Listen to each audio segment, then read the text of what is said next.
როცა ციფრულ თამაშს გიდულობ, ფიქრობ რომ ის შენია. მაგრამ ამჟამად Montreal-ში მდებარე სერვერზე არის გამორთვის ღილაკი, კოდის ნაწილი, რომელიც სპეციალურადაა შექმნილი იმისთვის, რომ წაშალოს თამაში, რომელიც იყიდე.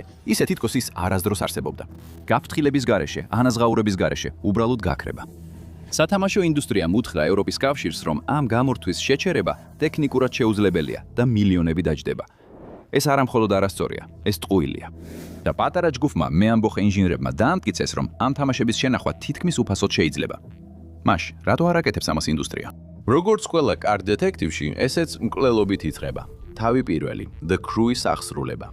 Ubisoft-მა ზუსტად აჩვენა, რას ფიქრობს თავის მოთამაშეებზე 2024 წლის 31 მარტს. ეს იყო დღე, როცა მათ გამორთეს The Crew-ის სერვერები, მხოლოდ ონლაინში არსებული საკონკურენციო რბოლის თამაში, რომელიც თითქმის 10 წელი მუშაობდა. ასე უბრალოდ ყველაფერი გაქრა. მილიონობით მოთამაშე მოულოდნელად დაიბლოკა და დაბრუნების გზა აღარ ჰქონდათ. მიზეზი სერვერის ინფრასტრუქტურის განახლება და ლიცენზირების შეზღუდვები. ეს იყო ტიპური ბუნდოვანი კორპორატიული განცხადება და ამას შეიძლება აზრი ჰქონოდა, უბრალოდ სერვერები რომ გაეთიშათ. მაგრამ Ubisoft-მა ასე არ მოიქცა. ისინი კიდევ უფრო შორს წავიდნენ. იმავე წლის აპრილში Ubisoft-მა დაიწყო მოთამაშეთა ლიცენზიების გაუქმება, მათი Ubisoft Connect სერვისის საშუალებით. მათ გამოიყენეს ციფრული უფლებების მართვა, ანუ DRM, რათა მოთამაშეებს არ მიეცათ საშუალება გადმოეწერათ ან შეენახათ თამაშის ფაილები, ზოგჯერ ყოველგვარი ანაზღაურების გარეშე. ვინც ბევრ ონლაინ თამაშს არ თამაშობს, წარმოიდგინეთ ეს ისე, თითქოს რესტორანში მიდიხართ და სენდვიჩს უკეთავთ. გბენთ ერთ ლუკმას და ნახევრამდე მიირთმევთ. როცა შეფი სამზარეულოდან გამოდის, ის გიტაცებთ სენდვიჩს და თქვენს თვალწინ ჭამს. და რაც კიდევ უფრო უცნაურია, ეს ერთდროულად ყველა სტუმარს ემართება რესტორანში. მაგრამ ეს იმაზე მეტია, ვიდრე საეჭვო წარსულის მქონე კომპანია, რომელიც თავის მომხმარებლებს თითოეულს 60-დან 80 დოლარამდე ატყუებს. ეს უკიდურესად საშიში პრეცედენტია მთელი ვიდეო თამაშების ინდუსტრიისთვის. ერთმა ფანმა Reddit-ზე თქვა, რომ ეს იყო ყველაზე სამწუხარო და უმოწყალო გადაწყვეტილება, რაც კი ოდესმე მინახავს ვიდეო თამაშების ისტორიაში.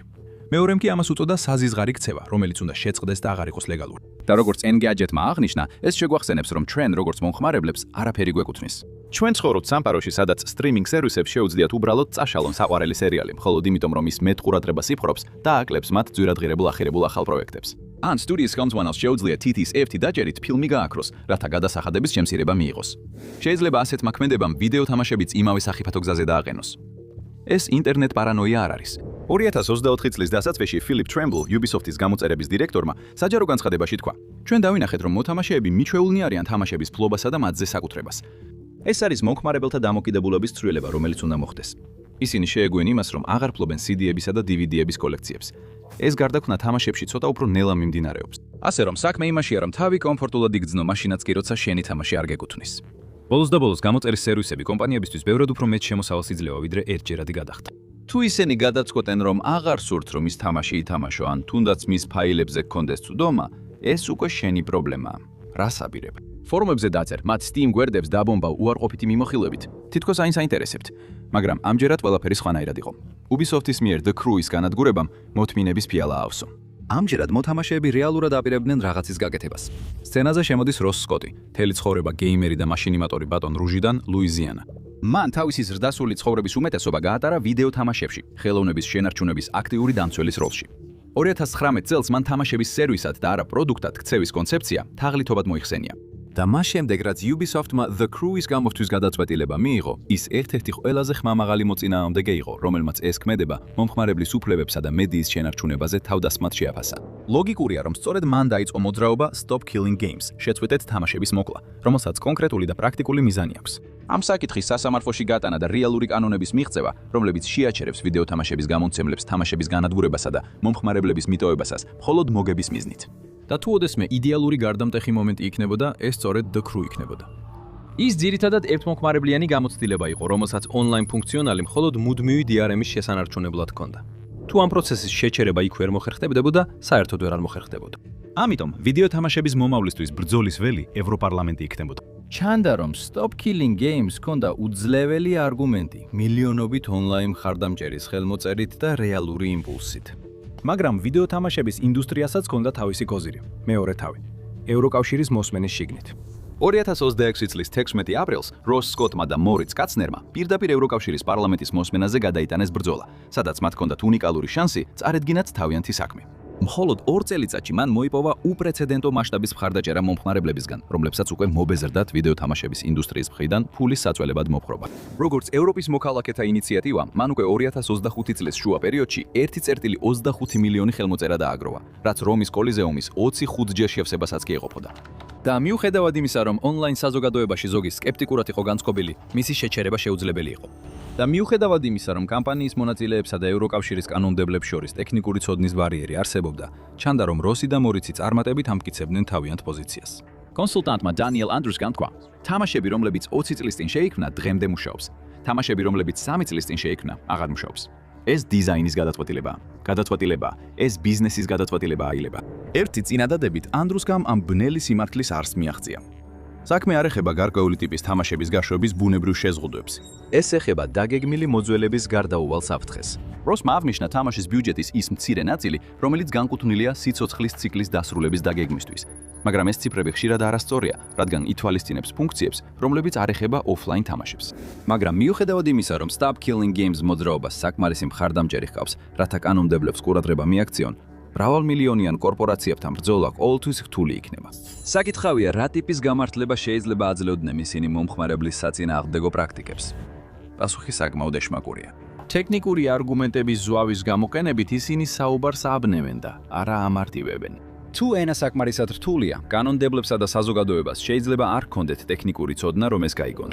Video Games Europe-ის ოფიციალურ განცხადებაში ნაწილობრივ ეწერა, რომ კერძო სერვერები ყოველთვის არ წარმოადგენს სიცოცხლის უნარიან ალტერნატიულ ვარიანტს მოთამაშეებისთვის. რადგან მოთამაშეთა მონაცემების დაცვის, არალეგალური კონტენტის წაშლისა და სახიფათო სათემო კონტენტის წინააღმდეგ ბრძოლის მექანიზმები არ იარსებებს და უფლებების მფლობელები პასუხისმგებლობის ქვეშ დარჩებიან. ბევრი თამაში შექმნილია მხოლოდ ონლაინ რეჟიმისთვის. ფაქტობრივად, ეს წინადადებები შეზღუდავს დეველოპერების არჩევანს, რადგან ასეთი ვიდეო თამაშების შექმნა ძალიან ძვირი გახდება. აქ ბევრი რამ არის არასწორი, რასაც დეტალურად გავაანალიზებთ იმ საიდუმლოებების დახმარებით, რომლებიც მოვიპოვეთ. მაგრამ ერთი ნაწილი განსაკუთრებით სუსტია, რადგან ამ საკითხის გულში დგას ერთი მარტივი იდეა. თამაშები არ უნდა მიატოვონ მხარდაჭერის დასრულების გეგმის გარეშე, რომელიც ჩაანაცვლებს DRM-ზე მიბმულ მხოლოდ ონლაინ ფუნქციონალს. საფრთხე ისაა, რომ ცოდნის დისბალანსი კორპორატიული ლობისტების სასარგებლოდ გადაწყდება. პოლიტიკოსები ბუნებით ფრთხილები და ცვლილებების მიმართ უარყოფითად განწყობილები არიან. თუ კომპანიები შეძლებენ სათამაშო ინდუსტრიასა და ამ ტოქსიკურ სისტემებს შორის კავშირის იდეის გამოფენებას, შესაძლოა პოლიტიკოსებს თვალში ნაცარი შეაპარონ. არავის უნდა იყოს ის პოლიტიკოსი, რომელმაც ხელი მოაწერა კანონს, რომელმაც საბოლოოდ ეკონომიკის ერთი სექტორი დაანგრია. სწორედ ამ შიშის ჩანერგვას ურდათ ყველას გონებაში ასეთი რიტორიკით. თუ გვინდა დავინახოთ სიმართლე, რომელიც ყველა ეგოისტურ კორპორატიულ სპინშია დამალული, უნდა შევხედოთ თამაშების კოდს. მესამე თავი. გათიშვის მექანიზმის ანატომია. თამაშის და მისი სერვერების გამორთვა არ გავს მის ხუთში ჩალაგებას და სახში წასვლას. ეს უფრო გავს მოქმედი ბომბის გაუნებელყოფისას, სწორი მავთულების გადაჭრას. ერთი არასწორი ნაბიჯი და შეიძლება დააზიანო რამდენიმე თამაში, რომლიდანაც ჯერ კიდევ გინდა ფულის ამოღება. საშუალო online live service თამაშ მუშაობს 500-ზე მეტი მიკროსერვისი და hardbid ping. Ubisoft-ს მარტო აქვს მონაცემთა ცენტრები მთელ მსოფლიოში, ცენტრალური სერვერებით მონრეალში. ეს სერვერები ატარებენ ყველა აქტიურ რელისს Ubisoft-ის სიაში და ისინი ყველა ერთმანეთთანაა დაკავშირებული. რას ნიშნავს ეს? უბრალოდ რომ თქვათ, ამ კომპანიებისთვის გამორთვის მექანიზმი ბევრად უფრო რთულია, ვიდრე ისინი აღიარებენ და ბევრად უფრო ძვირიც. აქ საუბარია $100,000-ზე. ამ ჭიდრო მიკროსერვისების ქსელის გახლართვის ამოხსნა იგივეა, რაც ცათამჯენის ქვედა 24 სართულის დანგრევა, იმ იმედით, რომ ზედა 40 სართული დარჩება მყარად. ერთი არასწორი ნაბიჯი შეიძლება რამდენიმე სერვერის კომპრომეტირებას და მილიონობით დოლარის საფრთხეში ჩაგდებას გამოიწვევს. მაშინ, რატა უნდა გარისკო? სერვერები განსაკუთრებით მაიკროტრანზაქციებით იებით მაინც შეიძლება იყოს შემოსავლის მომტანი საქმე. Live service თამაშის გათიშვა და ყველა ლიცენზიის გაუქმება გადამხდელ მომხმარებლებს გაანაცხენებს. ღირს ეს ყველაფერი. ცხადია, აქ მოქმედებს ძალები, რომლებიც ჩვენთვის გაუგებარია. მოტივაციები და სტიმულები იმალება კლასიკური საბაბის უკან. ასეთი სისტემის მუშაობის შენარჩუნება უბრალოდ ძალიან ძვირია. მაინც მოძრაობა Stop Killing Games. თამაშების ინდუსტრიას არც კი სთხოვს, რომ სერვერების ხის ხარდაჭერა სამუდამოდ უზრუნველყოს. ერთ-ერთი მოთხოვნა მოძრაობა Stop Killing Games-ის არის ის, რომ ყველა live service თამაშს ჰქონდეს მხარდაჭერის დასრულების გეგმა. ეს ნიშნავს, რომ თამაში შეიძლება განახდეს ეს ისე, რომ offline რეჟიმში სარგებლობა იყოს შესაძლებელი, ან დამოუკიდებელ დეველოპერებს მიეცეთ საშუალება საკუთარი სერვერები გახსნა. ეს კიდევ ერთი საკითხია, რაზეც როგორც ჩანს, ყველა კომპანიას 1000 გამართლება აქვს. ესეთი ფუნქციონალის დამატება ძირეულად შეცვლის განვითარების პროცესს, რომ აღარაფერი ვთქვათ იმაზე, რომ ეს განვითარების ხარჯებს მილიონობით დოლარს დაამატებს. და შეიძლება ამას თანაგზნობით შევხვედროდით, რომ არა ის უთხოვარი მტკიცებულება, რაც უკვე გვაქვს საწინააღმდეგოდ. მეოთხე თავი, ველინის გეგმა. ყველა არგუმენტი იმის შესახებ, რომ ისეთი მსხვილი გამომცემლებისთვის, როგორიცაა Ubisoft-ი, ღია კოდის მქონე ინსტრუმენტების გამოშვება შეუძლებელია, იშლება, როგორც კი იმას შეხედავთ, რაც უკვე გაკეთებულია, რადგან ბევრად პატარა სტუდიამ, Valve Studios-მა, ეს უკვე გააკეთა. და მათ ყველგან გეიმერების გული მოიგეს. როდესაც მათი საყვარელი კულტური მულტიპლეიერი Knockout City-ის სერვერები 2023 წლის ივნისში დაიხურა, მოთამაშეებმა იფიქრეს, რომ ეს კიდევ ერთი პერსპექტიული live service-ის გამოცდილება იქნებოდა, რომელიც უბრალოდ დაიხურებოდა. მაგრამ ამჯერად ყველაფერი სხვანაირად უნდა ყოფილიყო. ძალიან სხვანაირად. სანამ გამოსამშვიდობებელ ღონისძიებას ჩუმ, სევდიან, წრილ შრიფტში ჩამალულ ცნობა დაქცევდნენ, ველინმა გადაწყვიტა ყველაფერი დიდ ზეიმად ექცია, რომელიც მათი ფანებისთვის ის მადლობის გადახდას მიეძღვნებოდა. მათი დამშვიდობების ფარგლებში მათაც კი ჩაატარეს დასკვნითი შეჯიბრი $25,000 პრიზით. ეს თავისთავადაც სასიამოვნო ჟესტი იქნებოდა, მაგრამ ისინი აპირებდნენ კიდევ ერთი ნაბიჯით წინ წასულიყვნენ და ამ პროცესში 10-ჯერ უფრო დიდ კომპანიებსაც კი დაეჩრდილათ. მანამდე სანამ თამაში საბოლოოდ დაიხურებოდა, მათ გამოუშვეს იგი როგორც დამოუკიდებელი Windows-ის პროგრამა, კერძო სერვერის მხარდაჭერით. ეს ნიშნავდა, რომ ნებისმიერს, ვისაც შესაბამისი ცოდნა ჰქონდა, შეეძლო საკუთარი სერვერი უფასოდ და სამუდამოდ გაეკეთებინა. ეს საკმარისია, რომ მაღალი დონის სათამაშო კომპანიის ხელმძღვანელს პანიკური შეტევა დაემართოს. Valve-მა დეველოპერთა გუნდი დაავალა, რომ თამაში კერძო სერვერზე გასაშვებ ვერსიად გადაეკეთებინათ. მათ ამოიღეს ლიცენზირებული კონტენტი, გააუქმეს მონეტიზაციის სისტემები და თამაში გადააკეთეს ისე, რომ დამოუკიდებლად შეძლებოდა არსებობა. და ანგარიშების მიხედვით ეს ხარჯი თამაშის საერთო განვითარების ბიუჯეტის მხოლოდ დაახლოებით 0.5%-ს შეადგენდა. მთელი პროცესი 3 თვე გაგრძელდა, მაგრამ თამაშმა უკვდავება მოიპოვა. Valve Studios მარკეტინგის დირექტორი ჯოშ ჰარისონი ფიქრობს, რომ ეს ღირსეული ინვესტიცია იყო. მან თქვა, ეს იყო ყველაზე დიდი რამ, რაც გავაკეთეთ იმისთვის, რომ დახურვის დადებითად მიღებაზე გავლენა მოგვეხდინა. მან დიდი გამოხმაურება მიიღო მედიაში, ასევე მოთამაშეებისგან და საბოლოოდ ინარჩუნებს თამაშს, რომელზეც სტუდიის ყველა თანამშრომელი ასე თავდაუზოგავად მუშაობდა, სამუდამოდ ცოცხალს, თუნდაც სერვერები გათიშული იყოს. თუ დამოუკიდებელმა სტუდიამ შეძლო ასეთი დახურვის პატჩის შექმნა, რატოა შეუძლია ეს $1,000,000-იან კომპანიას, როგორიცაა Ubisoft-ი? როცა ამ კითხვას უსვამენ, იშვიათად პასუხობენ. ამის ნაცვლად ტაქტიკას ცვლიან. მეხუთე თავი, უსაფრთხოების მითი. ერთ-ერთი სუსტი არგუმენტი მოძრაობა Stop Killing Games წინააღმდეგ არის ის მტკიცება, რომ დახურული თამაშებისთვის ღია კოდის პატჩების გამოშვება დიდ უსაფრთხოების რისკებს შეკეფნის და ჰაკერებს დიდ უპირატესობას მისცემს. ამ მოსაზრების ერთ-ერთი მთავარი მხარდამჭერია საკამათო თამაშების დეველოპერი და ინტერნეტ პერსონა Jason Thor Holly, რომელიც ასევე ცნობილია როგორც Pirate Software. მიუხედავად იმისა, რომ წყარო კოდიდან აშენებულ კერძო სერვერებს აუცილებლად მოუწევთ არაკეთილსინდისიერი მოთამაშეების პრობლემებთან გამკლავება, ამ არგუმენტის გამოყენება იმის გასამართლებლად, რომ მომსახურების შეფს შეწყვეტის შემდეგ პატჩები საერთოდ არ გამოვიდეს, არ გამართლდება. მოცემული ანტი-ჩიტინგ პროგრამების მუდმივი განვითარება თამაშებს შორის ნაკლებად სავარაუდოა, რომ ჰაკერებმა შეძლონ მისი გამოყენება როგორც გზამკვლევი იმ თამაშებში ჩარევისთვის, რომლებსაც აქტიური სერვერული მხარდაჭერა აქვთ. მიუხედავად იმისა, რომ კოდის დაფარვა ემყარება უსაფრთხოების გაუმჭვირვალობის დოქტრინას, ხშირად აღინიშნება, რომ ეს უფრო უსაფრთხოების ილუზიაა, ფრთხოების ილუზია, ვიდრე რეალური აქტიური ზომები მის მისაღწევად. ფაქტია, რომ თამაშების დეველოპერებისთვის ერთ-ერთი ყველაზე დიდი მახე შეიძლება იყოს რაც ისეთი, რომლის აღიარებაც კი რცხვენიათ. მეექვსე თავი, შუამავალი პროგრამების მახე. არსებობს თანამედროვე თამაშების განვითარების უკიდურესად მნიშვნელოვანი ნაწილი, რომელსაც აქამდე ფრთხილად უახლოვდებოდით და შეიძლება სწორედ ეს იყოს მთელი ამ საკითხის გასაღები. შუამავალი პროგრამები. ეს რაღაცა მსგავსია სპეციალურად დამზადებულ წინასწარ გამზადებულ ჰიტთან თამაშის ძრავსა და დაკავშირებულ ციფრულ ფუნქციებს შორის, ანიმაციიდან დაწყებული ხმამდე. ზოგი პროგრამისტი შუამავალ პროგრამებს პროგრამული წებოს მსგავსადაც კი ადარებს. იფიქრეთ Havok-ზე, Wise-ზე, Autodesk-ზე და Nvidia-ზე და ეს არც მთლიანი სურათის მცირე ნაწილია. შუამავალი პროგრამები, რომლებსაც ყველა ეს გარე კომპანია ლიცენზირებს, ზოგჯერ live service-ის თამაშის კოდის ბაზის 15-დან 20%-მდე შეიძლება შეადგენდეს. ეს ის ადგილია, სადაც Stop Killing Games მოძრაობის უტოპიური იდეები შეუვალ კედელს ეჯახება. როდესაც საქმე ეხება საკუთრებით დაცულ შუამავალ პროგრამებს, რომლებიც სერვერის მხარის კოდშია ჩაშენებული, დეველოპერები არა მხოლოდ არ ფლობენ მას, არამედ მათ არ აქვთ მისი ხელახლა გავრცელების სამართლებრივი უფლება. ეს არის შხამიანი აბი, რომელიც live service-ის კოდშია დამალული. ეს ნიშნავს, რომ ყველაზე პირდაპირი გაგებით, თქვენ არა მხოლოდ არ ფლობთ თამაშს, არამედ ის ადამიანებიც, ვინც ის თქვენ მოკრიდათ, სრულად არ ფლობენ მას. ეს ბიზნესებს შორის კონტრაქტები ყველაფერს ახშობს და ამ პროცესში მომხმარებლის შესყიდვის უფლებებს ანადგურებს.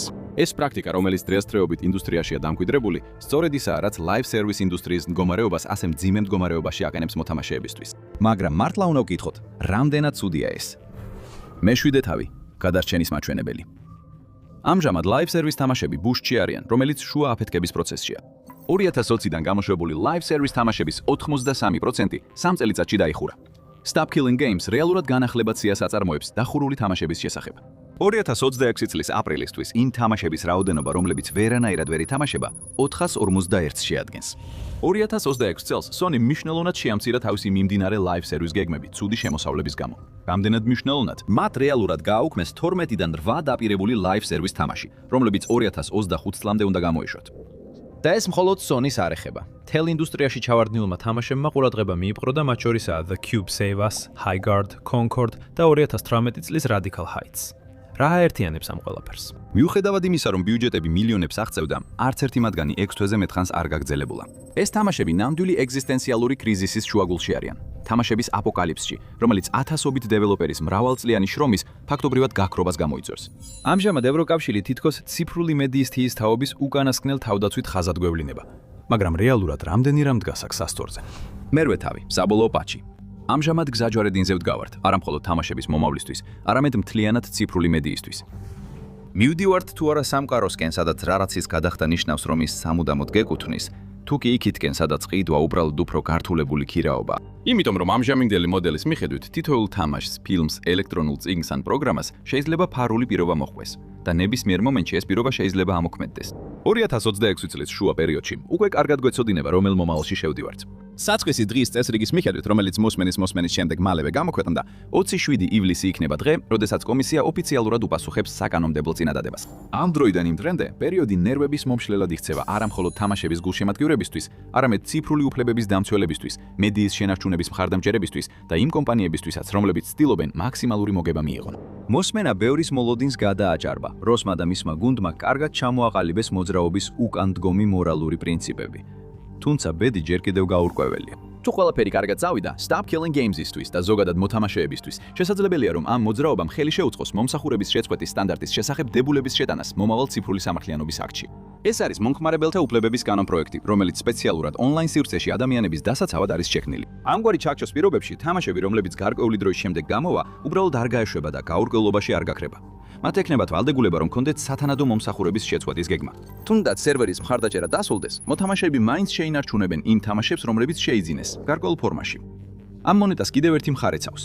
კომისიაში გარკვეული საუბრები იყო DFA-ზე შემცირებების შესახებ. შეშფოთება ისაა, რომ ზედმეტი რეგულაცია მათ ეკონომიკურად ნაკლებად კონკურენტულ არიანს გახდის უცხოელ კოლეგებთან შედარებით. ეს საკმაოდ მიმზიდველი იდეოლოგია დიდი კორპორაციებისთვის და რეალურად სწორედ ამან გამოიწვია მომხმარებელთა უფლებების მნიშვნელოვანი შემცირება შეერთებულ შტატებში. თუ ეს ფილოსოფია გაიმარჯვებს, Stop Killing Games, ის მთელი მძიმე შრომა თითქმის არაფრად იქცევა. როსმა თქვა, რომ ფიქრობს ევროკავშირში ბევრად მეტი შანსი აქვს, ვიდრე ამერიკის სასამართლოებში, რომელი მიმართულებით გადაიხრება პენდულუმი. ამას მხოლოდ დრო გვიჩვენებს. მომავალი ჯერ კიდევ ჩვენს ველშია. შემდეგი მოვლენები შეიძლება განსაზღვროს, რას ნიშნავს საერთოდ რაიმეს ფლობა ციფრულ სამყაროში. ეს ვიდეო თამაშების ინდუსტრიის ბინძური საქმიანობის მხოლოდ მწვერვალია. გაიგეთ, რამდენად უსინდისოები არიან ვიდეო თამაშების კომპანიები და რატო ეშინია EA-ს ახალი Sims-ის გამოშვების. ანუ უყურეთ ამას მის ნაცვლად.